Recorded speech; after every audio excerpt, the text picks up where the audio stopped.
Japanese yen, JPY, হল পূর্ব এশিয়ার একটি দ্বীপ দেশ। জাপানের সরকারি মুদ্রা। ইয়েন 1871 সালে প্রবর্তন করা হয়েছিল ইরো সময়ের মুদ্রা ব্যবস্থার পরিবর্তে, যাতে স্বর্ণ, রৌপ্য এবং তামার মুদ্রার মতো বিভিন্ন মুদ্রা অন্তর্ভুক্ত ছিল। জাপানের ব্যাংক জাপানি ইয়েন ইস্যু এবং পরিচালনার জন্য দায়ী। বিনিময় হার সিস্টেম। জাপানি ইয়েন একটি ফ্লোটিং এক্সচেঞ্জ রেট সিস্টেমের অধীনে কাজ করে, যেখানে অন্যান্য মুদ্রার সাপেক্ষে এর মূল্য বাজার শক্তি যেমন সরবরাহ এবং চাহিদা দ্বারা নির্ধারিত হয়। স্থিতিশীলতা বজায় রাখতে বা অত্যধিক ওঠানামা প্রতিরোধ করার জন্য ব্যাংক অফ জাপান প্রয়োজনে বৈদেশিক মুদ্রার বাজারে হস্তক্ষেপ করতে পারে। যাই হোক, সাম্প্রতিক বছরগুলিতে এই ধরনের হস্তক্ষেপ কম ঘন হয়ে উঠেছে। এই সিস্টেমটি জাপানি ইয়েনকে একটি নির্দিষ্ট স্তরের স্থিতিশীলতা বজায় রেখে বাহ্যিক ধাক্কা এবং বৈশ্বিক বাজারের অবস্থার পরিবর্তনের প্রতিক্রিয়া জানাতে দেয়। উপবিভাগ এবং মূল্যবোধ।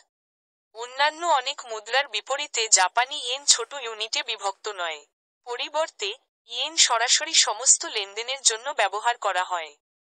মুদ্রাগুলি 1, 5, 10, 50, 100 এবং 500 ইয়েনের মূল্যে জারি করা হয়। ব্যাংকনোটগুলি 1000, 2000, 5000 এবং 10000 ইয়েনের মূল্যে পাওয়া যায়। অর্থনীতি এবং চ্যালেঞ্জ। জাপানের বিশ্বের তৃতীয় বৃহত্তম অর্থনীতি রয়েছে, যা উন্নত প্রযুক্তি, উৎপাদন এবং পরিষেবা শিল্পের জন্য পরিচিত। মূল সেক্টরের মধ্যে রয়েছে অটোমোবাইল, কনজিউমার ইলেকট্রনিক্স, রোবোটিক্স এবং ফিন্যান্স।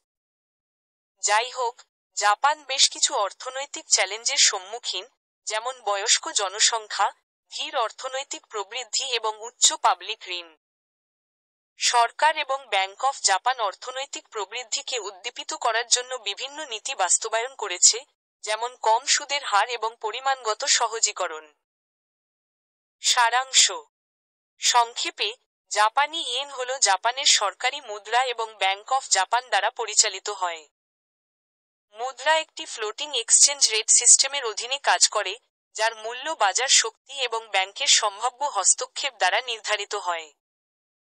জাপানি ইয়েন ছোট ছোট ইউনিটে বিভক্ত নয় এবং বিভিন্ন ব্যাংক নোট এবং মুদ্রা মূল্যে জারি করা হয়। জাপানের বিশ্বের তৃতীয় বৃহত্তম অর্থনীতি রয়েছে, যা তার উন্নত প্রযুক্তি এবং উৎপাদনের জন্য পরিচিত, কিন্তু দেশটি বার্ধক্যজনিত জনসংখ্যা, ধীর অর্থনৈতিক প্রবৃদ্ধি এবং উচ্চ পাবলিক ঋণের সাথে সম্পর্কিত চ্যালেঞ্জগুলির মুখোমুখি।